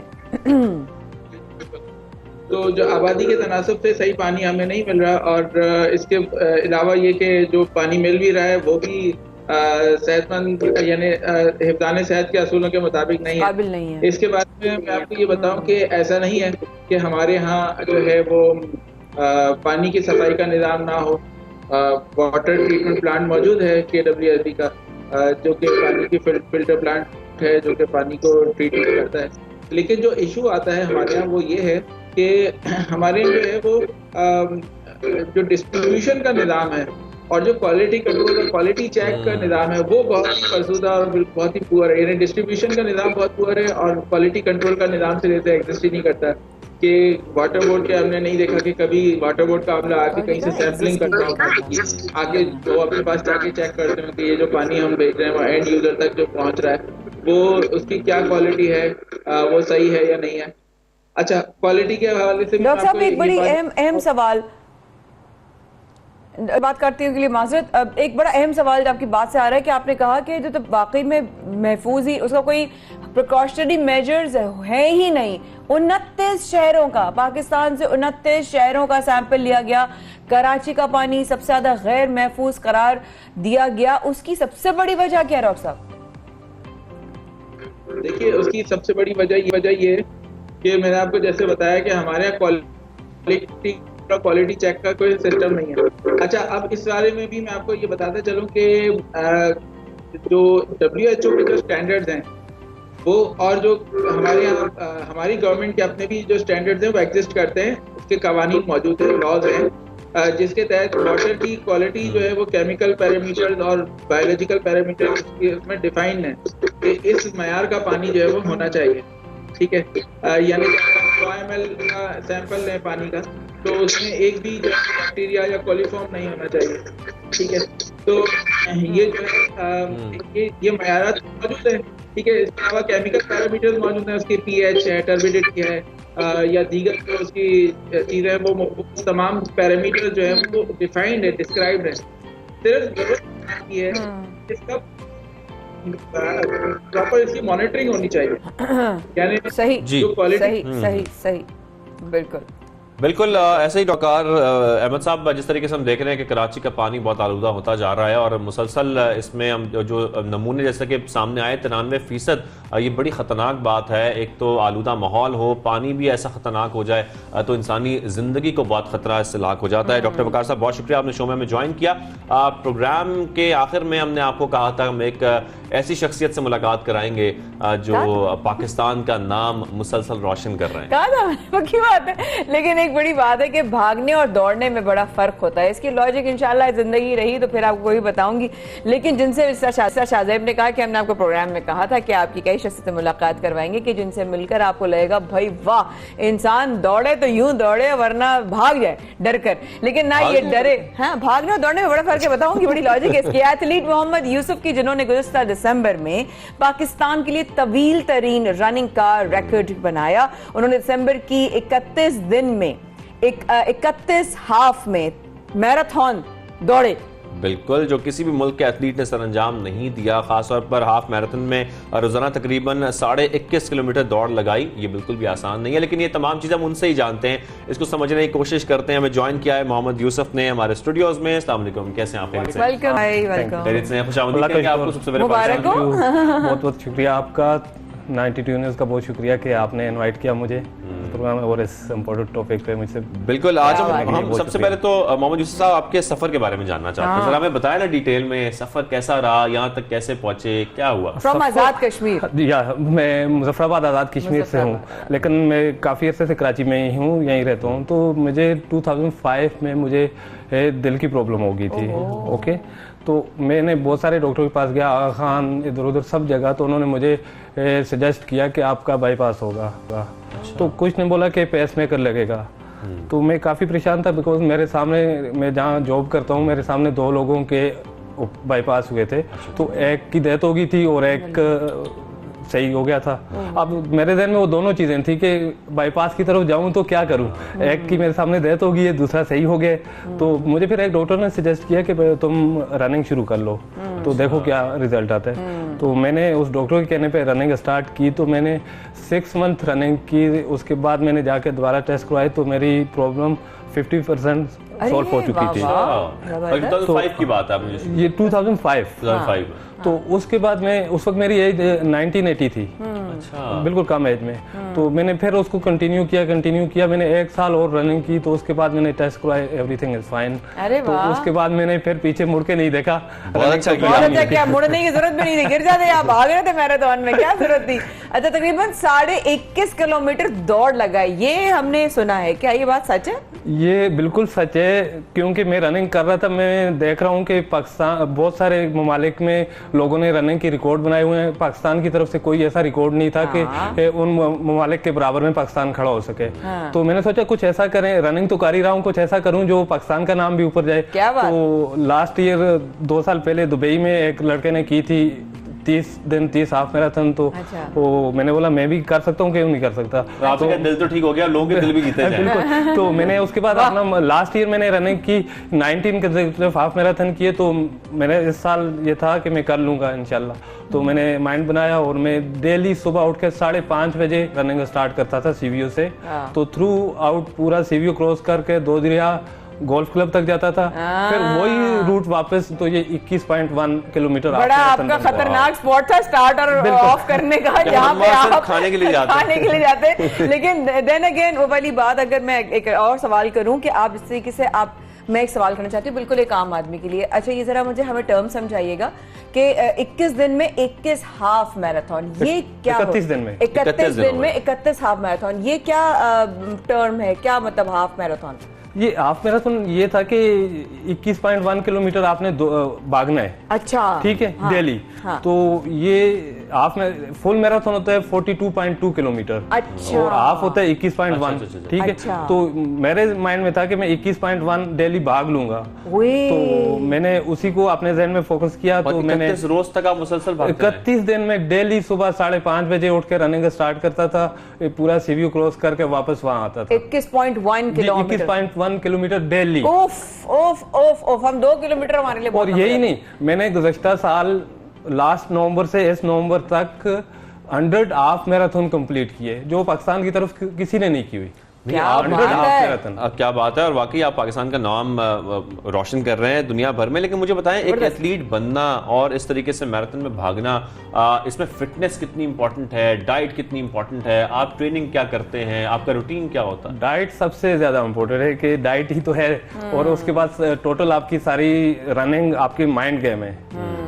जब आप एक चीज अपने माइंड में सोच लेते हैं कि मुझे ये करना है, तो हो जाता है। लोग मैं देखता हूँ पार्क जाते हैं, ट्रैक पे जाते हैं, जितना टाइम अपना वॉक के लिए निकालते हैं वो जाके वॉक कम करते हैं, फोन पे ज्यादा लगे रहते हैं, टहलते रहते हैं और टाइम पास करके वहां भी आ जाते हैं। तो एटलीस्ट अपनी लाइफ के लिए आधा घंटा आप जो निकाल रहे हैं उसको आप एनकरेज करें। आप अगर ट्रैक पे गए तो मैं ये सोच के जाता हूँ कि मैं ट्रैक पे गया हूँ तो मैं वहाँ वॉक नहीं करूंगा, रन करके आऊंगा। फोकस होना बहुत जरूरी है। अच्छा यूसुफ भाई, मैं 200 और 100 मीटर्स रनर थी स्कूल के टाइम में। तो एक चीज बहुत हमें देखने में आती थी कि हम जब खेल रहे थे तो डॉक्टर, हमारे जो टीचर्स होते थे, हमारे कोचेस होते थे, वो कहते थे कि हाँ चलो चलो शाबाश शाबाश, गेट अप, पानी पियो, फटाफट भागो। अच्छा, वो माइंडसेट उसमें ना रुकने का नहीं था कि उठ के बैठ के ब्रेक ले लो, अच्छा जाओ मिल लो किसी से। मोबाइल फोन का तो उसका दौर ही नहीं था, पता ही नहीं था दूर दूर तक। तो आज के वक्त में एक एथलीट के लिए वो माइंडसेट क्रिएट करना, उसको ट्रेन करना, उसको फोकस्ड रखना, आपने कहा ना माइंड गेम है, वो माइंड गेम कैसे ट्यून होता है? एक्चुअली ये है कि हमारा एक ग्रुप है born to run Pakistan. Born to run Pakistan. अच्छा, इसका काम ही यही है कि जीरो से हीरो बनाता है लोगों को। अरे अगर आप 1 किलोमीटर भी नहीं भाग सकते ना, तो आपको within 1 week 5 kilometre run पे ले आएंगे। अरे, एक हफ्ते के अंदर? जी, हम एवरी वेडनेसडे पार्क में फ्री ऑफ कॉस्ट ट्रेनिंग देते हैं, जो भी आए। कहाँ? जमजमा पार्क क्लिफ्टन पे। अच्छा। जितने लोग भी आए फ्री ऑफ कॉस्ट ट्रेनिंग है उनकी। ठीक है। 7:30 जमजमा पार्क। जमजमा पार्क में बहुत अर्से तक रनिंग करता रहा हूं मैं, लेकिन मैं कोशिश करूंगा कि आपसे हमें पता चले, हम भी आए ना मिलने के लिए। हमारे जो कोच हैं सुहेल सरदार, वो फ्री ऑफ कॉस्ट रनिंग की ट्रेनिंग देते हैं हर किसी को, कोई भी आ जाए। XYZ ये नहीं देखते कौन किस प्रोफाइल का है, क्या है, जो भी आता है उसको वो ट्रेनिंग देते हैं। और उनका माइंड ये है कि जो उनके पास आएगा वो उसको हाफ मैराथन तक लेके जाएंगे। वाह, जबरदस्त। लेकिन और किस तरह, हम शाजिब भी मेरे ख्याल एक सवाल करना चाहते हैं, बल्कि मैं सवाल करना चाहती थी भाई कि हम लोग ऑब्वियसली जब कोई भी एथलीट आता है ना, हम लोग दोनों, क्योंकि हम वी आर इनटू स्पोर्ट्स और हम वर्कआउट अप्रिशिएट भी बहुत करते हैं, सीखते भी बहुत, इंस्पायर भी बहुत होते हैं। लेकिन आज के वक्त में भी वही सवाल आता है कि बच्चों के लिए, नौजवानों के लिए लिए या जो भी भागना चाहे, एथलीट बनना चाहे, अपना नाम बनाना चाहे, कितना मुश्किल होता है उसको, उसके ऊपर खर्चा कितना आता है, उसको सपोर्ट कैसे मिलती है, उसको कैसे आगे बढ़ाया जाए? रनिंग ये स्पोर्ट्स एक ऐसा स्पोर्ट्स है जिसपे बहुत कम खर्चा है बाकी स्पोर्ट्स से। आपने शूज लिए, जॉगिंग ट्रैक पे ना और चल पड़े, कोई खर्चा नहीं है। आपका शूज का खर्चा है और जॉगिंग ट्रैक का जो आपने लेना है उसका खर्चा है, बाकी कुछ खर्चा नहीं। बाकी आपका टोटली माइंड गेम है। अगर आप जिस दिन अपने घर से सोच के निकलेंगे कि आपने आज 5 किलोमीटर करना है, तो आप 5 किलोमीटर से पहले रुकना ही नहीं है, आप बिल्कुल वो करके ही रुकेंगे। मुझे आपकी बातों से समझ आया कि माइंड गेम है, आपने फोकस्ड रहना है, आपने ट्रेन करना है अपने आप को, और साथ में अपनी डाइट का बहुत लाजमी है, बहुत इंपॉर्टेंट है। बहुत शुक्रिया मोहम्मद यूसुफ साहब, आपने हमें ज्वाइन किया पाकिस्तान में, अपनी स्टोरी भी शेयर की, बड़ी इंस्पिरेशनल स्टोरी भी है, और ये रिकॉर्ड जिस तरीके से कायम कर रहे हैं, हम we wish you best of luck कि आप आगे भी ऐसे पाकिस्तान का नाम रोशन करते रहें। एब्सोल्युटली, आपका आना बहुत सारे लोगों के लिए ऑब्वियसली एक ऐसा कदम होगा कि लोग कहेंगे भाई मेरा ख्याल है मैं भी कर सकता हूं। और दिल की बीमारी के बावजूद जब आपको डॉक्टर ने डराया और आपने हिम्मत पकड़ी, और मेरा ख्याल है आपको भी हिम्मत पकड़ने की जरूरत है।